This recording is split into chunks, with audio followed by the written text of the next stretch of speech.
Hi అండి అందరికి. మన విజయవాడ సింగనగర్ వరద బాధితులకు బెజవాడ మస్తాన్ టీం తరపు నుంచి భోజనాలు వాటర్ బాటిల్స్ అందిద్దామని బయలుదేరిన మాకు కిషోర్ గారు వాళ్ళ బ్రదర్ సహకారంతో దాదాపుగా 2000 మందికి భోజనాలు అలాగే వాటర్ బాటిల్స్ అందించాం. మాకు పోలీసుల సహకారం అందించడంతో బోట్లు కూడా వెళ్లలేని ప్రాంతానికి మేం ట్రాక్టర్ తో వెళ్లాం.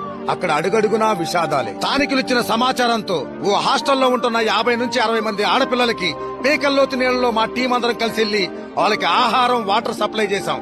వాళ్ళు చెప్పిన ఒక్క ట్యాంక్స్ తో మా కష్టాన్ని మర్చిపోయాం. ఫుడ్ డొనేట్ చేస్తున్న చాలా మంది స్టార్టింగ్ లోనే ఫుడ్ పంచడంతో వేస్ట్ అయిపోతుంది. మనం అలా వేస్ట్ చేయకూడదని లోతట్టు ప్రాంతాలైన ఓడా కాలనీ, అంబాపురం, కండ్రిక, పాయికాపురం లాంటి ప్రాంతాల్లో ప్రజలకి ఆహారాన్ని పంచాం. దాతలందరికీ మా విజ్ఞప్తి, అక్కడ భోజనాలతో పాటు మంచినీళ్ళ కొరత చాలా ఉంది. దయచేసి వాళ్ళందరికీ మంచినీళ్లు అందించండి. మేం కళ్ళారా చూసాం. అక్కడ ఎమ్మెల్యేలు, ఎంపీలు, మంత్రులు, పోలీస్ శాఖ వారు ఇలా అక్కడ ప్రతి ఒక్క శాఖ అహర్నిశలు కష్టపడుతున్నారు. వాళ్ళందరికీ మా టీం తరపు నుంచి ధన్యవాదాలు. మీలో ఎవరైనా హెల్ప్ చేయాలనుకుంటే నాకు ఇన్బాక్స్ లో మెసేజ్ చేయండి.